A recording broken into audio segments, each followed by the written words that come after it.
Okay. Multitasking.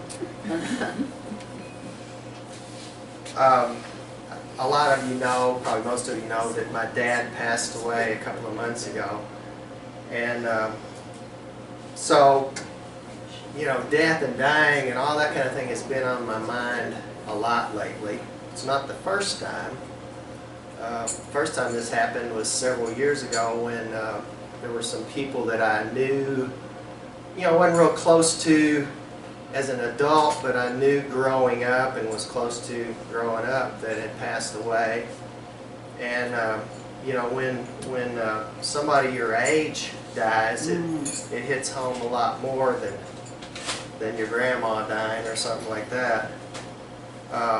And I came up with this title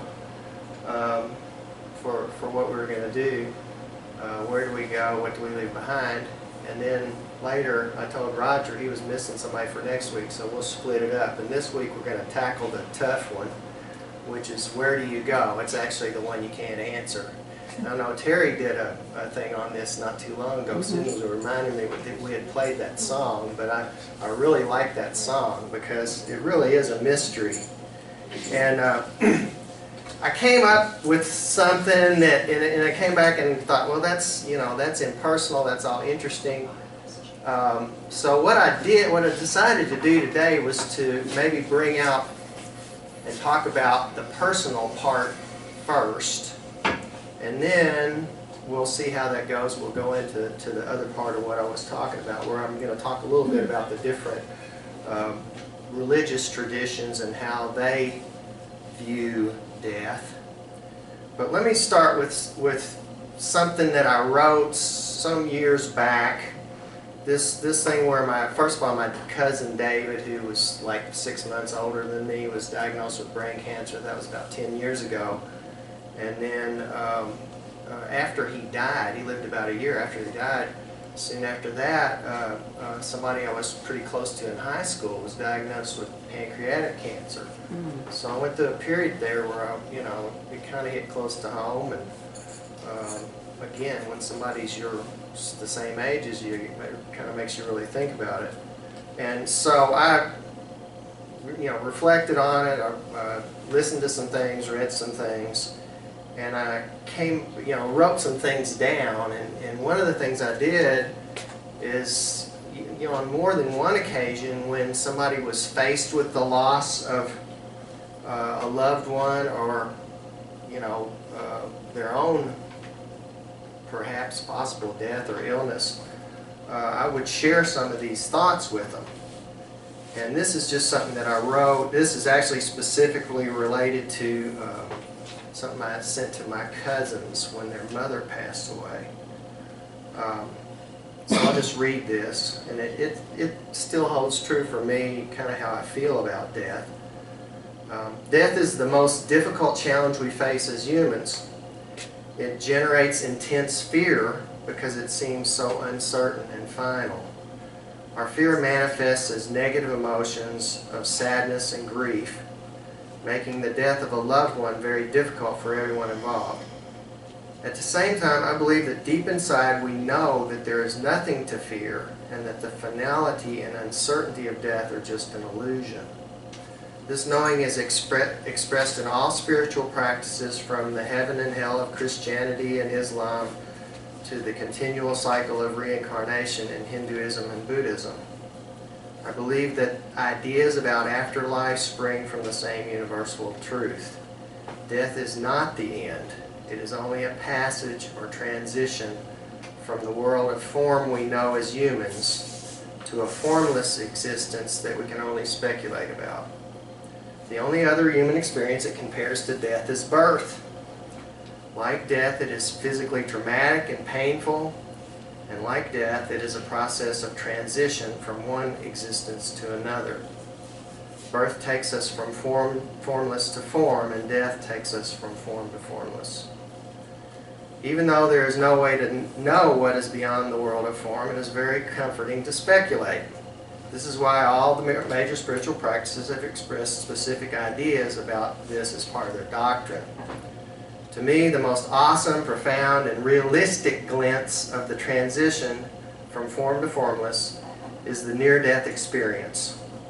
Because of modern medicine, this experience has become fairly commonplace.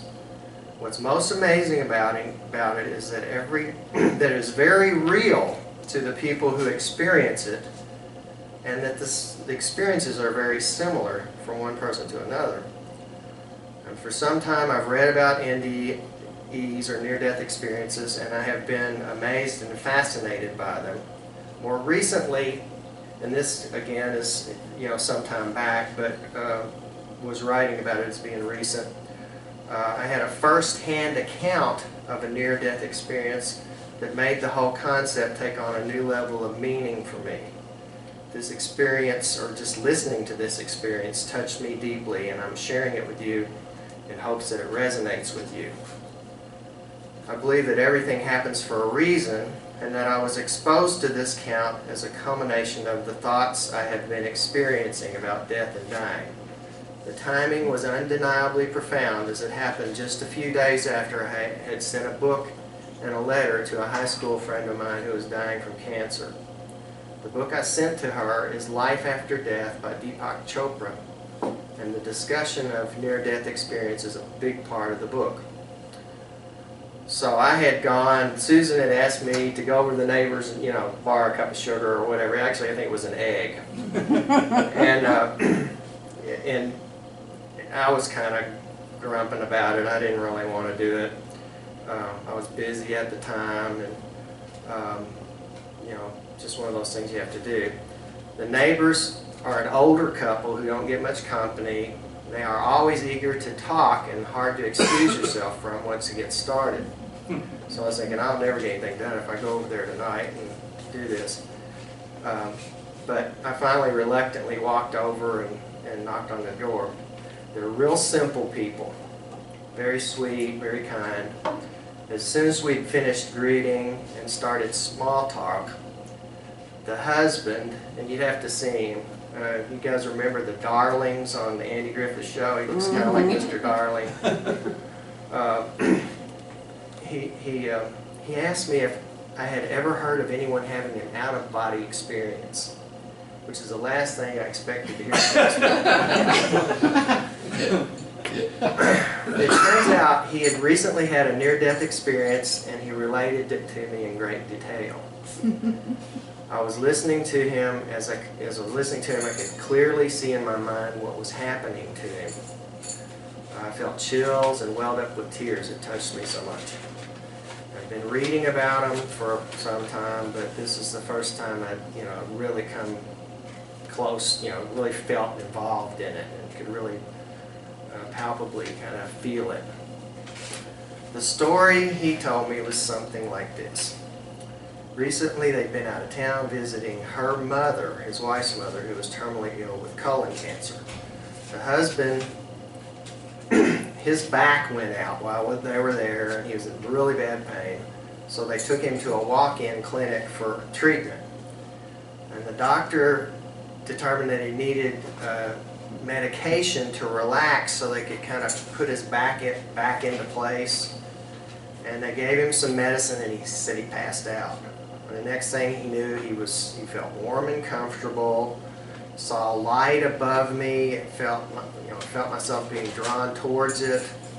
I was drawn up to it until I was surrounded by it. I felt really peaceful and comfortable. And then I remember my wife, he said. I was concerned about her, and I didn't want to leave her. When I looked back down, I could see her and the doctors around my body lying there on the table.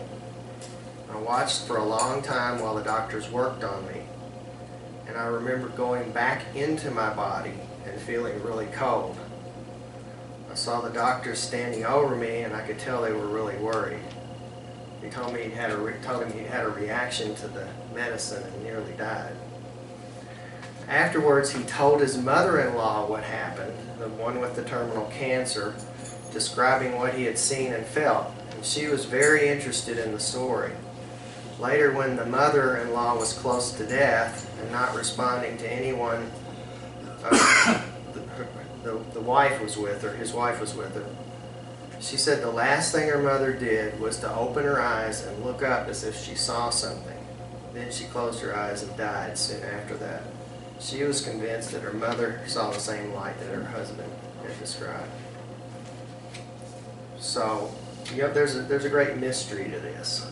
And when Dad passed a couple of months ago, I was with him when he died.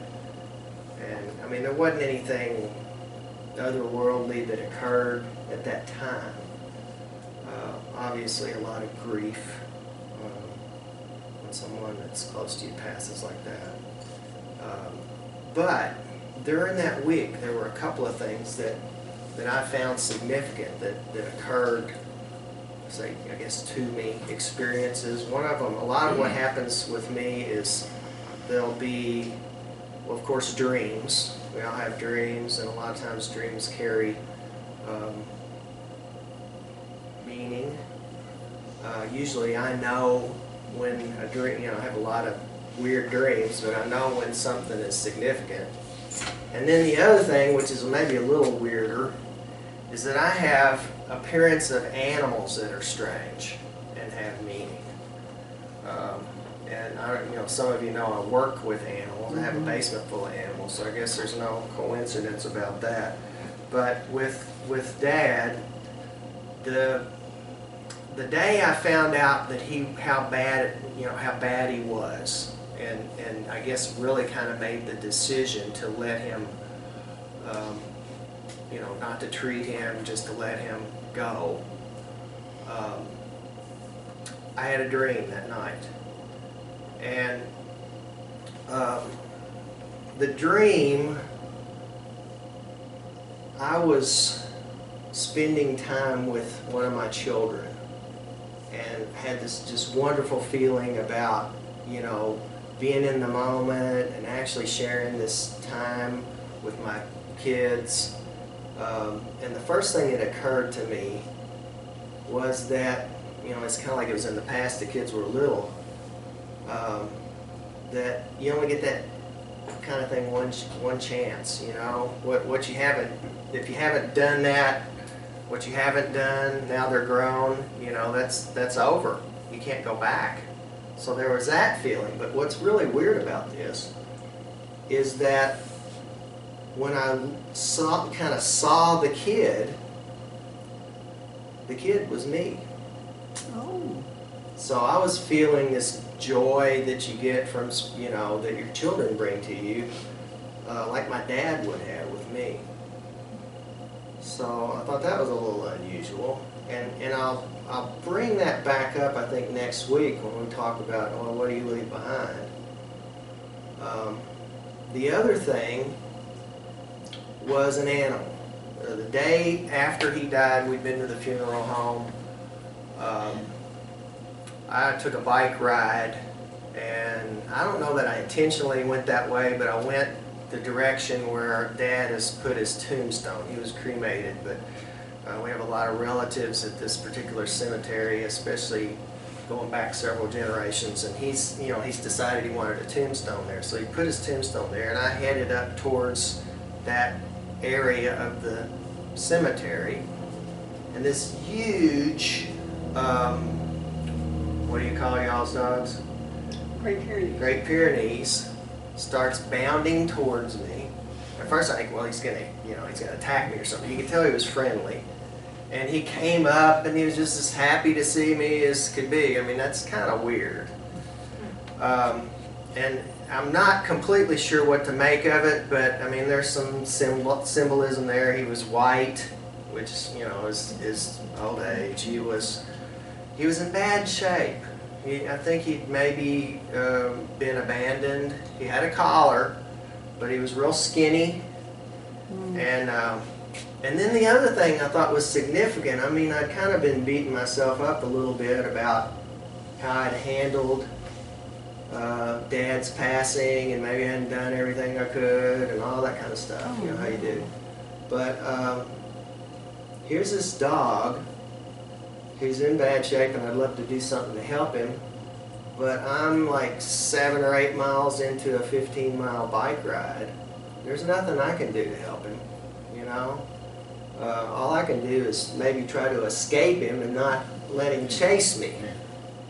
So I think there's some significance in that. So, you know, nothing brings out, you know, the mystery of life, I think, any more than someone passing. So the other thing I was gonna talk a little bit about, you know, what do people believe happens when you die? You know, a couple of the verses of the song there, right? Well, you know what I think the number one belief about death is?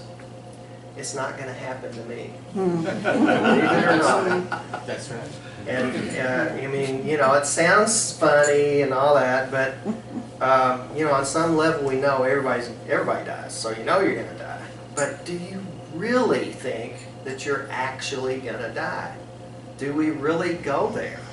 No. And especially in our culture, because we're really good at denying things that make us uncomfortable. There's a lot of problems with denial. The biggest problem with denial is that you know, it doesn't really make it go away, and it only makes it harder to deal with when it happens. So one of the things they do, one of the Buddhist meditations I heard is that, you know, you're supposed to, Thich Nhat Hanh tells us we're supposed to bring this up, you know, and do a little meditation. Say, I know I'm going to die. I know my body is going to wear out. I'm going to get sick. I'm going to die. And just kind of contemplate it a little bit every once in a while. I mean, I guess you have to do it 10 times a day, but every once in a while, it's probably not a bad idea to think about that. And there is less denial in the history of the cultures. In India, they refer to death as dropping the body, which I think sounds a lot better than biting the dust. It's kind of like you know, it's not that big of a deal. You know, it's not as bad as we make it out to be. I mean, in fact, Ram Dass, a Western teacher that studied in India, jokes about it. He says, I'm only selling the Ford. What's the big deal, you know? All right, so some of the main thoughts about death and dying would be, well, first of all, materialism, which is what humanists and atheists and science, you know, believes. And that's pretty simple. You know, that's it. You know, once you're gone, you're gone. There's nothing left behind. And I think to a certain extent that's true. Obviously your body is gone. It's the end of your body, your physical existence. It's the end of who you think you are, your ego. You know, when I'm dead, Brad Reynolds and everything I think I am as a human being ceases to exist. So I think that part of materialism, to me, that resonates. I think that's true. Now, does that mean that death is the end of existence? Well, I don't know about that. What's more familiar in our culture is heaven and hell. And the major Western religions, Abrahamic religions, Judaism, Islam, and Christianity, to some extent or another, believe in heaven and hell. This doesn't make sense to me, because, you know, most people think of heaven as hell and hell as spiritual planes. They're not like, some people, I guess, literally take them as a physical place, but I think most people think of them as a spiritual plane, right? Not a place. But we're being rewarded through physical means. Now that doesn't make sense. Rewarded through physical means in a spiritual plane, I don't know about that. And then another common belief is, you know, that you're judged, and that maybe there's a judgment day that comes when, you know, the different scenarios in Christianity, the second coming of Christ. In Judaism, the coming of the Messiah, because they don't take Christ as being the Messiah. And in Islam, there's like a judgment day when Allah judges, and the souls kind of sleep until that day. So there's also that's common in those. Now, if we compare them, Judaism has the least dogma about the afterlife. So there's a lot more room for having individual beliefs. And you know, there are some who believe in heaven and hell, some who don't. You know, there's some that believe that it's possible for all souls to go to heaven. And then some believe in reincarnation in Judaism. In Islam, it's kind of in between. There's more dogma about the afterlife, but it's not emphasized like it is in Christianity. And again, most people believe that the souls sleep until Judgment Day. Allah judges you based on... now, there's another mystical branch of Islam called the Sufis that believe in enlightenment and ascension, which is a lot more like the Eastern religions, which I'll talk about a little bit more in a minute. Christians have the biggest emphasis on heaven and hell. And plus they have this added twist. Instead of going to heaven or hell based solely on your deeds, you can only go to heaven by the grace of God. And I guess I'll relate to you my this in more in terms of my childhood, perhaps misunderstanding of some of this. So you'll have to excuse me if I'm poking fun at, you know, especially all the Unitarians in here who are evangelical Christians. I hope I don't offend you. But you know, it's kind of I guess what bothers me more about this than anything else is at least in my upbringing, there was so much emphasis on afterlife and heaven and hell, and especially hell. So you know, it's based on deeds and grace, and I think in Catholicism it's more of a balance between deeds and grace. But in evangelical Christians, kind of like the Southern Baptists that I grew up learning about, have a lot of emphasis on the grace part, or being saved by the grace of God or by Jesus Christ. Being saved, among other things, I'm kind of remember what stood out to me, but in the Southern Baptist Church, at that time, meant accepting Jesus as your personal Lord and Savior, believing that He died on the cross for the liberation of your sins. And the Baptists taught me, and I know they still do teach this, that anyone who isn't saved in their way of thinking goes to hell regardless of their deeds. And that just didn't make sense. It's one of many things I learned in church that didn't make sense. I couldn't understand why a loving God would condemn innocent people to a place like hell because they weren't saved. Doesn't make sense. The Baptists had a lot to say about heaven and hell, but they especially had a lot to say about hell. And so as a child, my vision of hell was very graphic and well developed. It was a place of eternal torture of the worst kind. Now my vision of heaven was more ambiguous. It was like this soft and fluffy place with angels and hearts, and you know, the streets were paved with gold, which I always wondered about that because it just seemed a little flamboyant. It was clearly a better place than hell, but it didn't seem that appealing to me. It sounded kind of like eternal assisted living.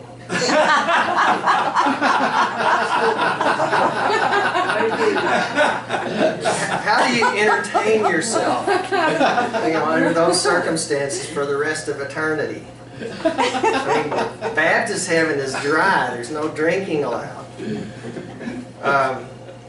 There's booze in Catholic heaven, but sex is banned because you can't make babies. So, you know. Yeah. For me, the primary motivation for being saved was to avoid hell. When I was baptized at age 12, I suspected that hell was an imaginary place used to scare you into being good. But I wasn't about to take any chances based on what I thought about hell. Besides that, being saved in the Baptist church is really easy. I went to the front of the church during the 5th verse of Just As I Am at the end of the service one day. I took some classes about what it meant to be saved. After I finished the classes, they had a special service where I got into the little swimming pool above the sanctuary. And then the pastor said some words and dunked my head under the water. Now, you know, it was a little uncomfortable because the water was really cold. But that's nothing compared to the fires of hell. One thing that I found constraining about being saved is that there are a lot of things that Christians are not supposed to do. By the time I was in high school, I realized that I was missing out on a lot of fun. Given a choice between fear of hell and fun, I quit believing in hell and decided to have fun. Here's a little rationalization you can throw in there. After all, I had been saved. Yeah. I could be good for all eternity after I died and went to heaven. So, now that's a little, misconception, of course. But I am kind of poking fun of heaven and hell. And I'd say, needless to say, I'm not a believer in that.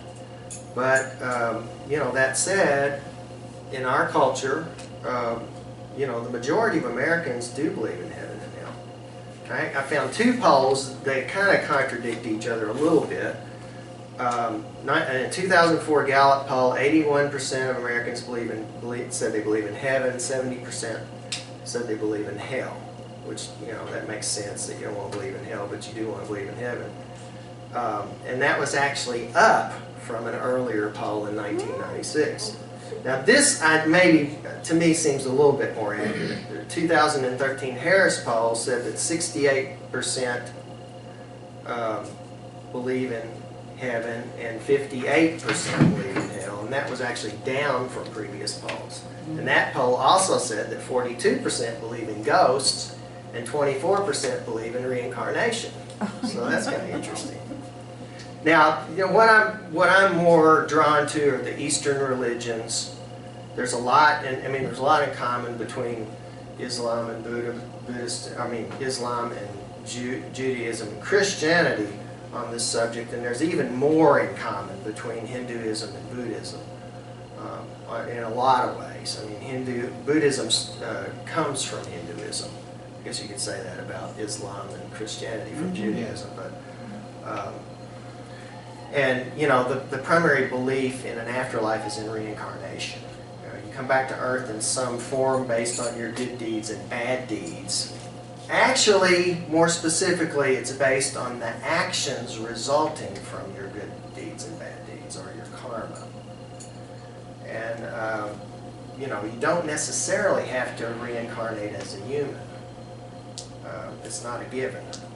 In fact, a lot of teachings that say, well, it's really a rare and special thing to be a human, and it is. In Buddhism, for instance, you might come back as a god, or a human, or an animal, or a ghost, or a hell being, kind of in that order of preference, I think. Now, to us, we tend to romanticize reincarnation. It sounds kind of appealing. I think that's because our lives are so cushy. Middle class life, which is kind of what we were talking about, Marty. We got it pretty cushy. And the idea of coming back after we die sounds pretty good. But it's really meant to be more of a hell than it is a heaven. Because human life in ancient times is really hard. And life for most humans now, in most places, is pretty hard. And even without modern medicine, even with modern medicine, illness and death are really hard. So we're all going to face that. Coming back to all that suffering is not something to look forward. And besides that, you might not be a human anyway. You might be an animal, ghost, or hell being. So it's in a way, it's a little bit like a Hindu, Buddhist version of hell. It really is a means of punishment and reward, which is what I have the same problem with heaven and hell. Now, the ultimate goal is to escape the cycle of reincarnation. And how this is accomplished, it varies in different forms of Hinduism and Buddhism. One way to get rid of karma, or bad karma, is to create good karma. And good karma kind of burns up bad karma. And that gets you out of the cycle. The karma is what keeps you drawing you back into reincarnation. But another way is to attain enlightenment. And a little bit, this sounds a little bit, not exactly, but a little bit like deeds versus grace in Christianity. You've got karma versus enlightenment in Buddhism and Hinduism. Reincarnation makes more sense to me than the idea of heaven and hell, but I can't say that I literally believe in this model. The idea that my spirit or soul comes back and takes another form over and over again just seems too simple. It's a little bit more complicated and, in a way, rationally thought out, than I believe heaven and hell is. But it's just, I just don't think things are that simple. However, I do believe in karma and enlightenment. And karma is the most obvious thing. That's really what you leave behind. What you do is what you leave behind. All these movies or whatever where they have time travel, and if you go back and you do something, you're going to mess everything up in the future. That's karma, right? And really, that's my subject next week is about karma. Enlightenment, I will say a little bit about that. Also called liberation, nirvana, wakefulness, and deathlessness, among many other things. And think about this. I hope I can get this point across, because this is what something I really believe in. And I'll give you a Hindu model first. In Hinduism, each person has a divine nature, which is called Atman, which some of you might have heard of. And it's similar to the soul in our Western way of thinking. And then Brahma is the divine nature of everything, which is, kind of similar to God in our Western thinking. Enlightenment occurs when Atman merges with and becomes one with Brahma. Make sense? And the analogy that's sometimes used is, to illustrate this, is a drop of water merging with the ocean. It becomes one. Now, that analogy is a little bit misleading, because the core belief in both Hinduism and Buddhism is that we are one with everything, and that we've never been separate, and that there is no separation. We just don't realize this because as human beings, everything seems like we're separate from it. We seem to be separate. Our senses tell us we're separate. Our mind tells us we're separate. Our ego tells us we're separate. You can't see or sense, most people, ordinary people, can't see or sense that connection. Other than some of these synchronistic, mystical things that happen to you sometimes, like I was talking about in the beginning.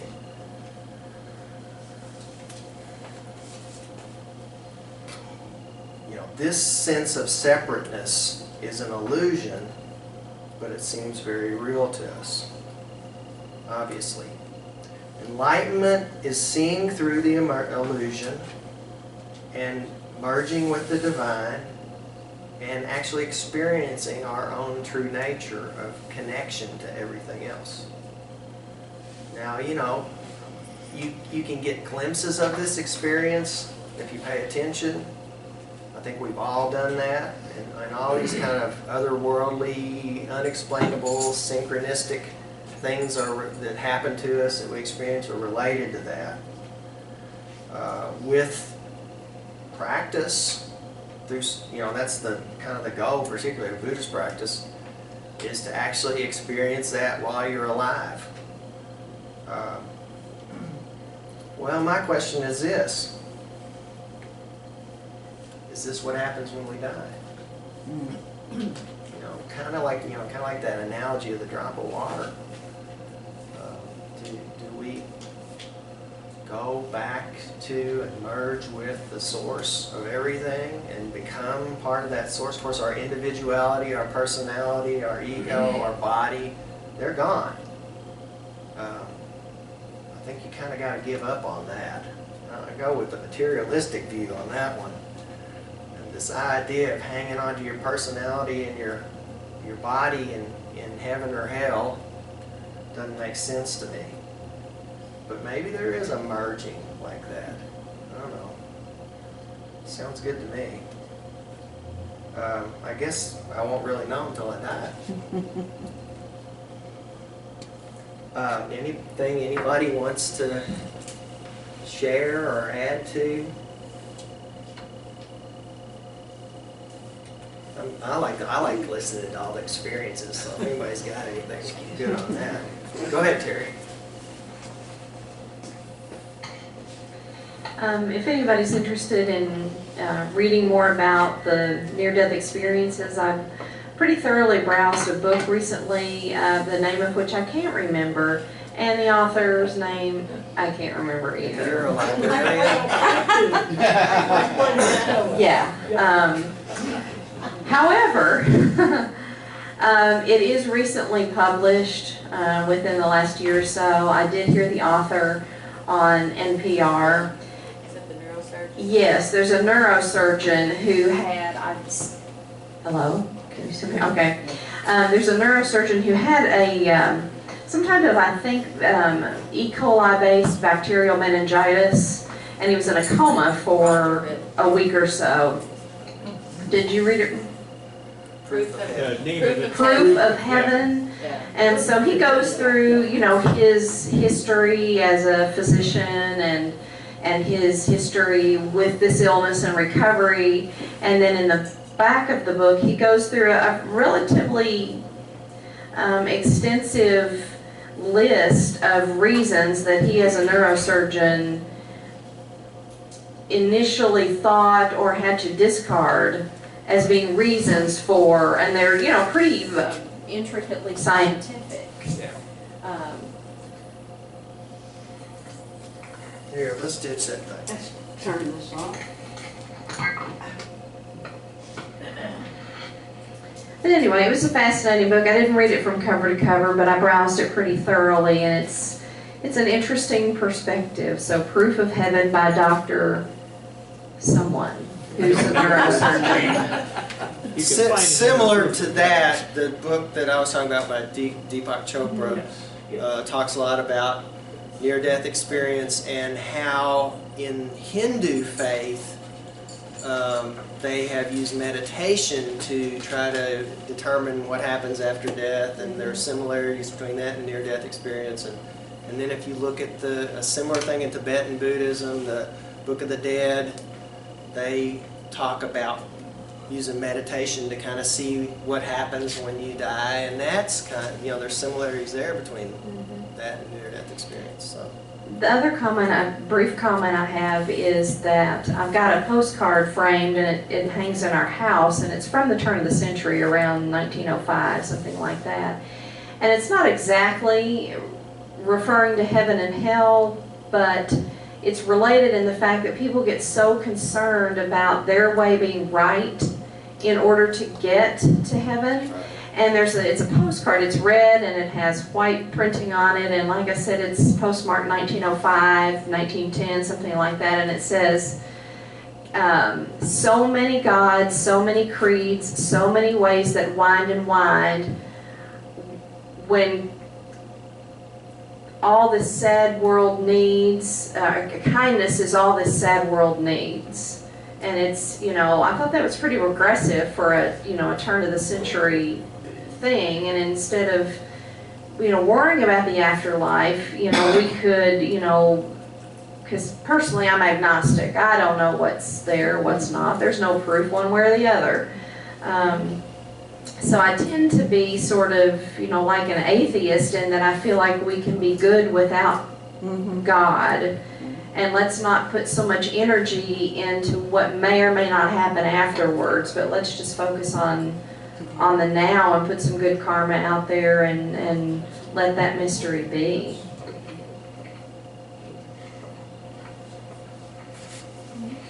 Yeah, my mom died in a ProCare nursing home in 2009, and Gail and I were in her room when she passed, and I was sitting right next to her bed, just looking at her, and she was looking at me, and all of a sudden, a look like this came over like that, and I remember this, and Gail remembers it too. I actually turned around because I thought maybe a minister had shown up or something. I looked back, dead. She died in that instant. But I don't know whether it was a light or what it was. And you know what? I kind of like not knowing. Because I can still have hope. that there is something else, another dimension. I'm just too dumb to be able to, figure it out. So let's just have hope, maybe even call that faith in a way, although not in any specific thing. People have probably heard me say a couple of times, it's kind of stupid, but it really means something to me. I don't believe in heaven, but I do believe in ghosts. I'm not so sure there aren't spirits out there, but...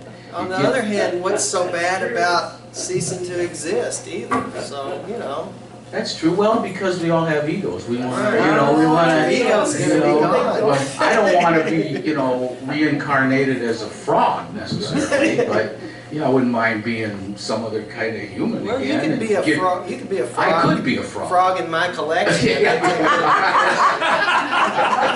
Okay, I will donate my body to you, and you can somehow revive me.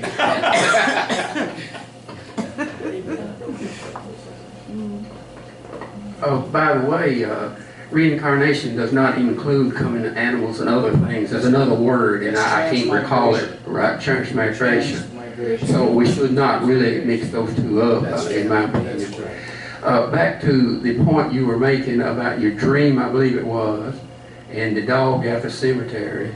I would like to say to all of you, be alert to such things, because it probably happened to you and you just wasn't alert, didn't know. I feel like a dummy because 3 times I found a coin. One, getting in the car, apparently someone had dropped on the pavement. I don't remember the other one. I think I was just walking down the sidewalk, paying 2 pennies. And then a nickel at Subway, and dumb me, I picked up 1 penny and just put it in my pocket. At Subway, I pushed the nickel back and said somebody left a nickel.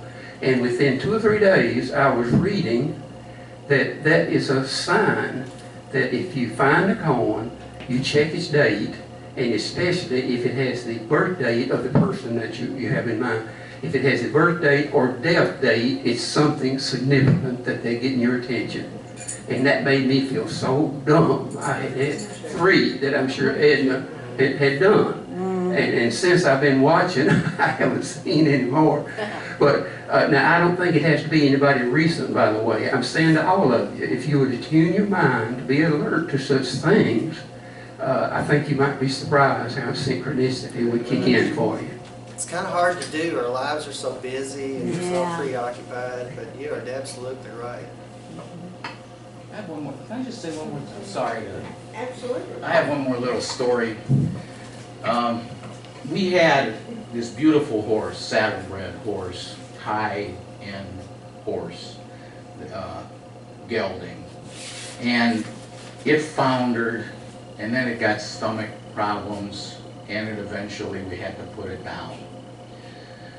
So the last time it foundered really badly, I spent 10 days giving it IVs every 6 hours and all kinds of other things I had to do to try to keep it at least feeling good and hoping that it would recover.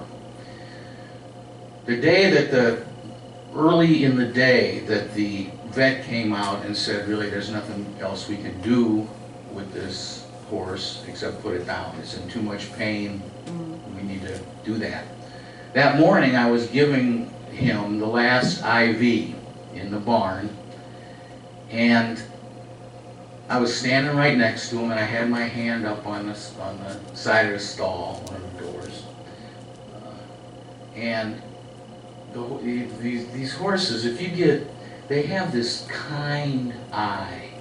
They seem to know things more than just looking them in the eye somehow. There's something about them. You know, it's not exactly as if they're not human anyway. I mean, to me they kind of are. But anyway, so I have my hand up there, and the horse comes over, and they have their lips are like one big hand with two fingers. They can go in and get one piece of grass out of this dirt, you know. Comes over and just grabs my fingers like that and holds them for like 30 seconds or something like that, and just looks at me with those big eyes, almost to thank me or something for trying so hard. Wow. And I'll never forget that.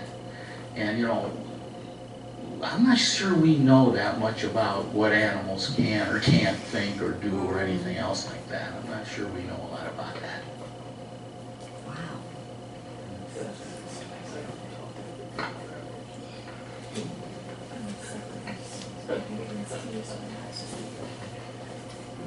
Just something else occurred to me, you know, as we put the emphasis on heaven or hell, and oh my gosh, we gotta try to avoid death and avoid our finality, and let's try to get to heaven and all that, which is sort of, you know, on the larger end of the continuum. But I just noticed, you know, several times in here and you know, just throughout our society, just even on a much simpler, much more day-to-day level, even in our language, we distance ourselves. Instead of calling a spade and saying somebody died, you know, we say they passed. Yeah. They moved to the other side. And even in our language, we're like keeping it at arm's length, which I find symbolic of our unwillingness to, and maybe we're just trying to be respectful, but I find it almost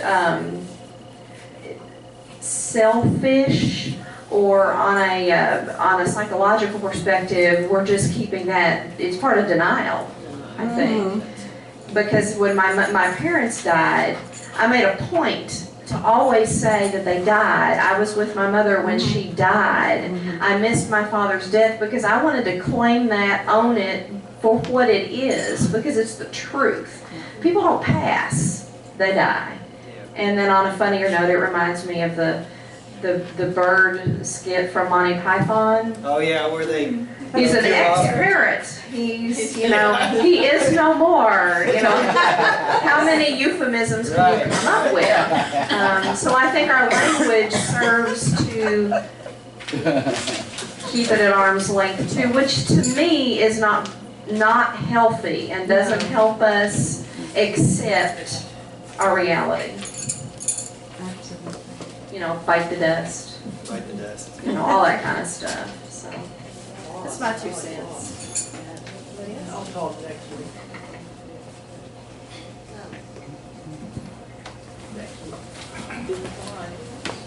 Yeah, it is.